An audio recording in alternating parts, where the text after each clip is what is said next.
Hi everyone, thanks for joining us again on another episode. It's Marvin here. I'm joined by Gavin. It's the Gavin Marv Podcast. Gav, how you feeling today? You all good? Good, my man. All good. Just had Nice some breakfast. I'm ready to start hitting my next workouts.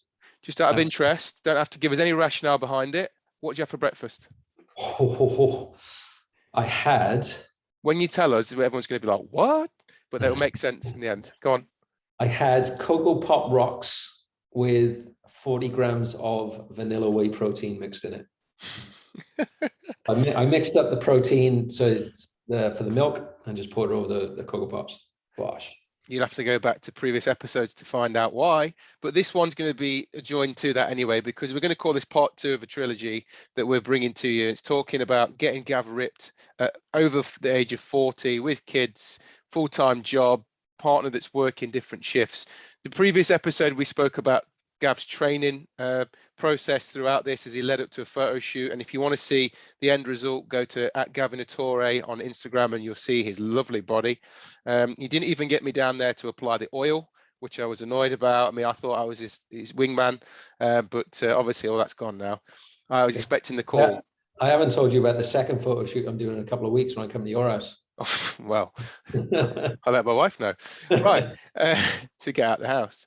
So let's get on to part 2. We're going to talk about nutrition today and diet, because that's what the next piece of this puzzle was and how people get to that point. And the reason why we're doing this is because people listening will be general people that think I can't do it. It takes too much. You've got to have a gym at your house and all the other barriers to this. But by talking about it and sharing what the process you went through with all the same challenges as a regular person, I'm talking about someone that's not living in a gym, that's a desk worker like yourself, then it might give people hope, and they might actually think, well, actually, it's not maybe what I thought it was. You take age as a barrier, you take time and organization as a barrier. These are all things that prevent people doing it. And I'm calling them barriers because they're not excuses. If you don't know the level of knowledge that maybe we do know, you would think that it's unachievable. And what we're saying to people is it's not unachievable. You can do this with the right guidance and a bit of commitment. You'll get there. So, Gav, talk to us about your nutrition in the lead up to this and how it works. I mean, like I said before, you don't need to tell us, what you weighed and in terms of, you got the scales out, you weighed the chicken, did this. I think, we've grasped that from other episodes, but you do let us know. You go into as much detail as you like. I want you to be comfortable, Gavin. You've done a lot of hard work lately. To be fair, I'm feeling pretty good. Like I spoke to you before we came on, and I was saying, to be honest, I only felt hungry for about 3 to 4 weeks of the whole 5 months, and 3 of those weeks I had COVID.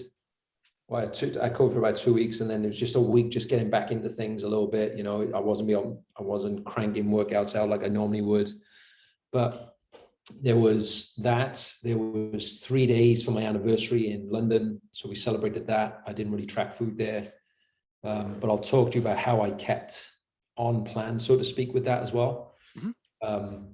There's been my son's birthday, my birthday, there was another birthday, like this. So there's things that have been incorporated into the process without being restrictive, and still staying on point and getting the job done, so to speak. So there's things like that can still be done. And now obviously we've got Christmas coming up as well. So like the plan I set out now is a little bit less I wouldn't even say restrictive, less hardened towards a photo shoot, let's say. Yeah. And it allows a little bit more flexibility for things. It's not to say the way I did it was restrictive either, but it was just more consistent and more dialed and focused. And in terms of, I didn't used to work this way. I used to set people macros. I used to set people calories and so on and track it and blah, blah, blah, right? So people can still do that with me. Like when I coach people, they can still do that. People enjoy doing it. Some people do actually enjoy doing that. It gives them control and gives them focus, which is fine. But over the past 18 months, I'd say, to 2 years, I've been more focused on giving people meal plans. Yeah. But people go, meal plan, you can't do that. It's restrictive, it's this, it's that. Only if you don't give them flexibility. Mm-hmm. So I heard somebody talk about this the other day. I can't remember who it was. Might have been one of the Muscle Mentor boys. And it really sort of brought home true, like a meal plan, people think, oh, you're going to give people an eating disorder. Yeah. Right. And honestly, that's some of the feedback I've got from people that don't understand like what I do and blah, blah, blah, especially when I just say I give people meal plans and I help them with meal plans and so on.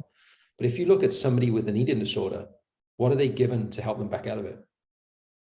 A meal. It's the only way you're getting out of it. A meal, like they give them a meal plan. So to help people with those types of things, they get meal plans. So yeah, I think it's the understanding of the word is the problem, isn't it? exactly.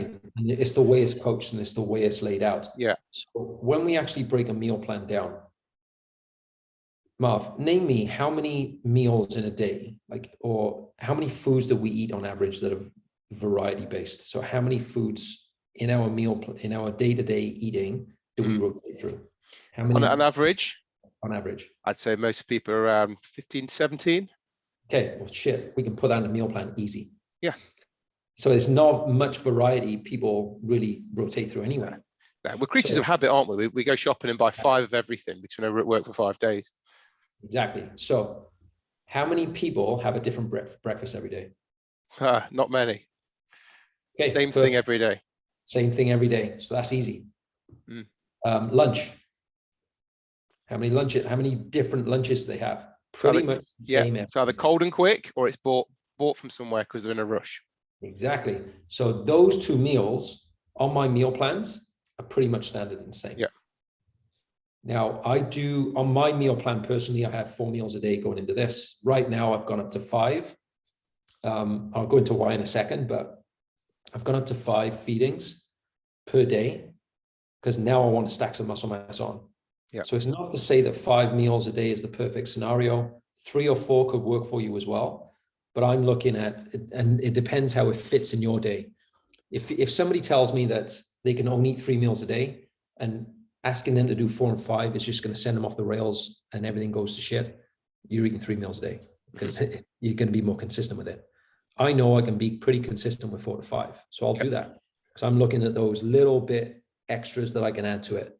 So multiple feedings of protein servings per day is going to increase muscle protein synthesis. So basically your muscle building potential. That's the goal for me after this photo shoot. Yeah. So I want to be putting on and looking at a certain way. So I need to maximize that as much as I can. When I was dropping, I still wanted muscle protein synthesis because I wanted to hold on to it. Right. So I was doing 3 to 4 meals a day. So what happens every time you eat a certain amount of protein, the spike in MPS, muscle protein synthesis, goes up and then it drops. You get a refractory period and then you want it to bounce back up again.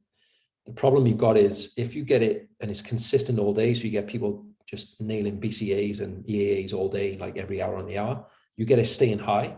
And it's like that numbing effect where it just wears off. You don't get the actual benefit out of it too much. Yeah.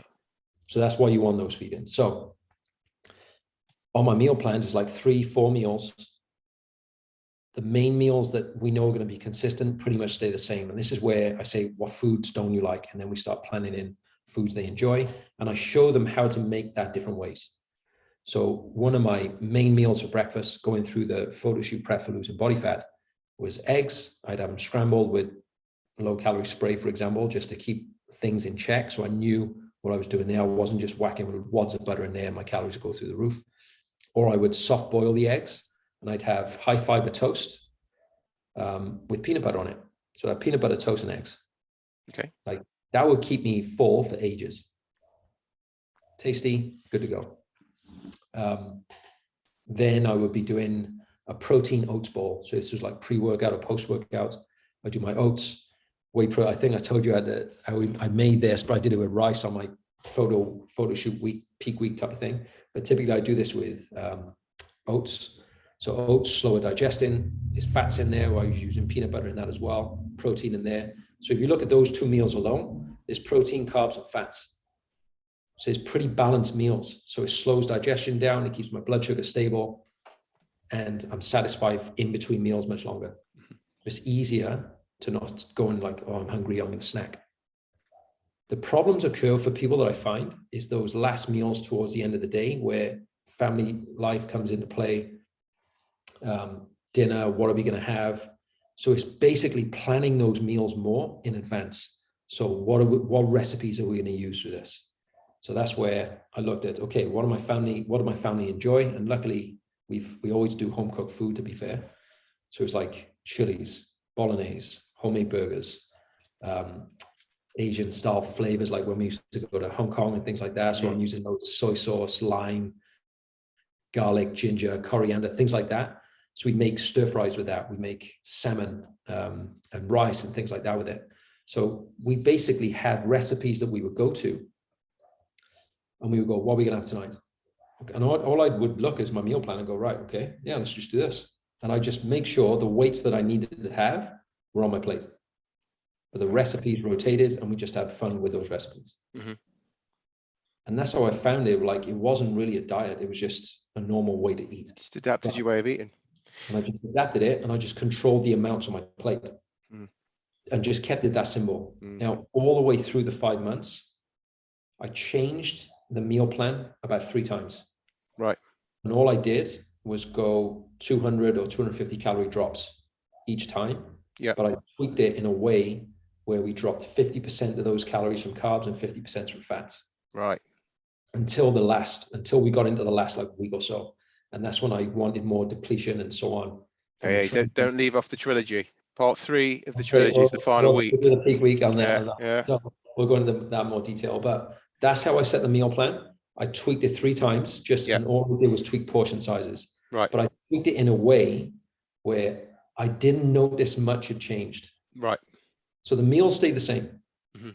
Right. So it might be the oats that I was having. I just left the peanut butter off the oats. So the oats stayed the same. It was the same meal. I just didn't have the peanut butter, which didn't make much of a difference. No. One of the meals had avocado on the side. I just took the avocado off. Simple as that. You know what I mean? Yeah. Like the rice went down in half. Yeah. Of the meals. You know, it's like they're not big changes. You're still making the same meal. All you're doing is changing the portion size. I think there's a lot to be said for simplicity, and it's because I know that anybody that's trying to research this and find their own way, they find it difficult because there's different methods, and those different methods are obviously people see them as conflicting statements or contradictory of each other, and it's not that. It's, you know, you go to the doctor with an illness and you might get 2 or 3 different diagnoses. You know, it's no different to coming to a coach for training nutrition. Your approach may differ slightly to someone else's, and it doesn't make you a bad person. It's just your approach that you find works best. And I think that's the thing that people need to almost to come to terms with, that you're never going to find the ABC answer. What we need to do is look at what you're currently doing and make it work for you, especially when it's nutrition. You know, I don't know what people like and dislike. So it's very frustrating when, you know, and I've had it in the past, I've spoken on previous episodes where the builders I've had at my house working have said, oh, you do this, oh, write me a meal plan. And they just expect to go, oh, here you go then, based on the fact of nothing. I have no idea what you like, dislike, when you eat, when you don't eat, you know, what your time constraints are, apart from the fact you're building a wall at my house. Right. You know, all these things are factored in the consultation of the process. And I think that people just need to understand that once you get that plan and you try to tweak it and you make it specific for your daily life, it isn't unachievable, which is the whole point of us doing this recording. We see the end result and we say, oh, I can't possibly do that. But yet you hear of somebody like yourself, you know, at your age with your children. I mean, I'm only 21, so I'll never know this, but when I'm twice my age and get to yours, all you're doing is just write everything down, Gav, as a blueprint and not forward it to me. So you're looking at your age and people are saying things, and well, you'll know, you get any reaction. Wow, you can do that at your age. Of course you can. You know, I go and play football and run rings around people, and they're like, well, how old are you? And I'm telling them age, I'm like, wow, you can still do that at your age. Yeah, and I had 6 years off. It's not like I just turned up. Do you know what I mean? It's not like I'm doing it every day. I haven't done it. I've gone through the same process as everybody else. I go and play football because I sit in front of the computer for 9 hours a day and then want to go and get a release. Yeah. You know, it's not like I'm in the gym. So the thing you have to think of as well is like making those small adjustments that I made in terms of the meal plan is you have to be consistent with it. So it's like, it's not making the meal plan so restrictive where you can't stick to it. It's like, you're going to go off plan, or like, I can't stick to this any longer, so I'm just going to do this. That now you have to remember what the end goal is. So if somebody doesn't have a photo shoot prep, I was very sort of switched on for this. So I knew I had to be in shape within 20 weeks. Did you set the photo shoot then start? Yeah. Yeah. See, that's the strategy I've often had with clients in the past when they've come to me for training. I've gone, right, before we start training, in 12 weeks, what are you doing? And well, what are you talking about? Unless it's a wedding, and we've spoke about weddings before, where there's a deadline, there has to be something. And for some people, it's been the race for life. I've gone, no problem. I'll train you for 12 weeks. And what we'll do is we'll donate some of the money to cancer research. You go and ask some of your buddies at work for a few donations. We've got 12 weeks now. Now we're going to do it for a good cause for yourself. And it's going to be an end result that we can all look at and look back on. There's got to be, I think there's something in that motivational drive that people need. Just saying I'm going to go to the gym and I'm going to have a go. Not what necessarily a very small percentage of people succeed that way. So, some people like to enter a race, take part in something. You've got to have an end goal, in my opinion. So I look at it this way. If you don't, I like to call them targets. Yeah. So we're going to hit a target in a certain time frame. Now, what I look at is, I don't call it a goal because I think the goals are the little steps that get you to the target. Yeah. So if I don't set that target, I don't know when I'm going to fucking get it. That's why I was like, right, if I set 20 weeks, this is what I'm going to do within 20 weeks. And it wasn't like somebody sent me a DM on Instagram and said, what body fat percentage are you? I said, I don't know. Yeah. I honestly, I don't care. Yeah. I honestly don't care. Like I look at the picture, like the photographer sent me a few pictures through and I was like, this is the best shape I've been in. Yeah. Like I wasn't in this shape when I was 20 years old. No.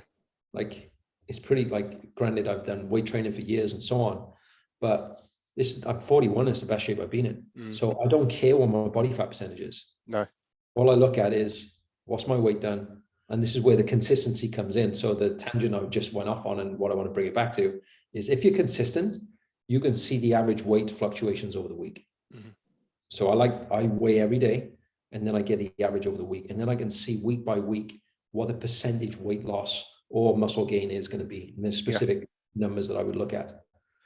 Now, once that slows down to a certain point, that's when it's time to make adjustments. Yeah. So you want to hold on and ride that as much as possible. And once you start to slow down, that is going to be your body adapting to it. That is going to be your weight coming down. So your body needs less energy and so on. So your weight loss is going to slow down a touch. And that's when you make adjustments. But if the first thing I ask is, did you stick to the meal plan? Well, this is where I need the honesty. It's like, if you didn't, then let's do another week where you're on point with it. And if there's still no changes, then we'll make an adjustment. Yeah. But if somebody's just eating willy-nilly off the cuff, I've got no clue what's going on and especially if they've got an end target date that we're working towards. If it's more of a longevity thing and they're training and they're just enjoying life and enjoying training and we're looking at numbers to target in the weight room, then it's totally different because we've got a little bit more flexibility to play with. Yeah. So I do train a few females. Now the issue that I've seen in the past with females is they're scared of the scale, which granted that could be a thing and they've had a negative experience with that. But what I find is the more females that use a scale and they start to understand why they're using it, helps them overcome every fear they've ever had. Because they start to understand what food actually does. And it's not body fat going on the body. It's just the natural hormonal fluctuations, the food choices they make.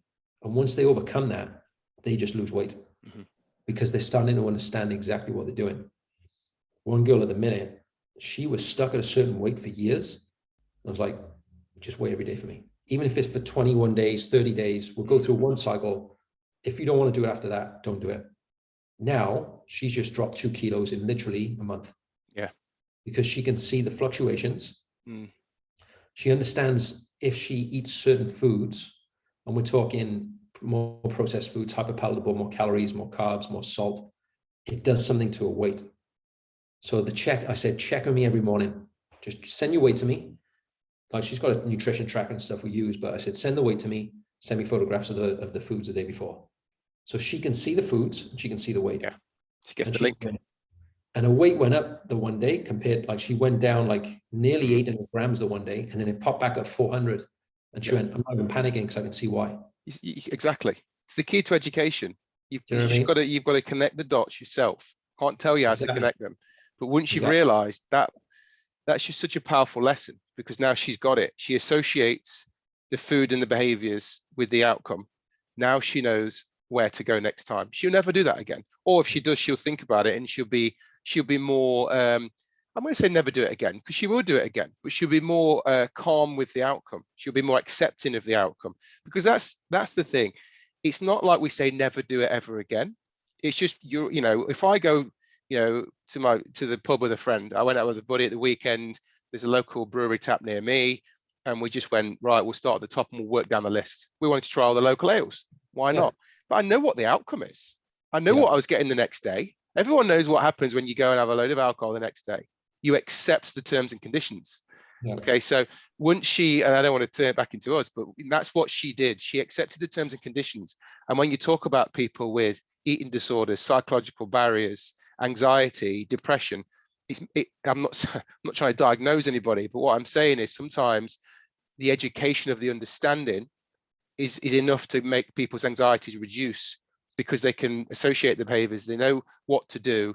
It's only like, we talk about these higher risk people that are in terrible condition. I'm only using this as an example, so please don't send me a psychologically analysis of me.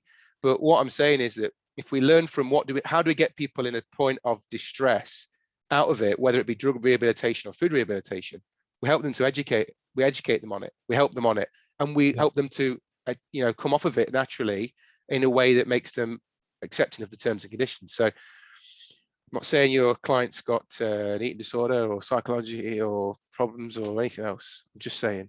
I have had sort of consults with people that have said, I've got an eating disorder. I'm like, look, this may not be the right plan for you, because I'm not trained in helping people with eating disorders, and I actually refer out. Yeah. People can actually understand that we're going to follow a meal plan for a specific amount of time. I'm going to show you how to make it flexible so you can still live your life and still enjoy food, but learn and educate how to train your body, how to eat good food along the way, and how to manage this yourself once you come off the meal plan. Because I don't want clients to be on meal plans forever and tracking food on an app forever. I want them to be able to look at a portion size on their plate and go, yeah, that's fine. Yeah. But what I'm teaching them now, or what people start to learn, is the structure of a day and structure of food that comes in and what they need to function. Like if you're going to train hard, here, just have some more carbohydrates. We're gonna kick ass in the gym, type of thing. Yeah. It's just making it as simple as possible. The more simple I think we can make things, easier it is for people to achieve. It's achievable. All right, Gav, this is good. We're into part 2 of this little trilogy. If you've not heard one, go back. Part 1 was on training. Part 2 was on nutrition. Part 3, we're going to put the icing on the cherry, on the cake, on the top, and all that way. Do you know what I mean, don't you? I do. I'm going to go and eat some grass with just water, purified, reverse osmosis, triple filtered water with just pure, natural, organic grass that's been grown for 50 years. I'm just going to eat it raw and wash it down with that water, because that's what we do, and that's how I lose weight. I'm going to have Cocoa Pop Rock Pebbles, and my son thinks I'm absolutely cool because I eat cereal.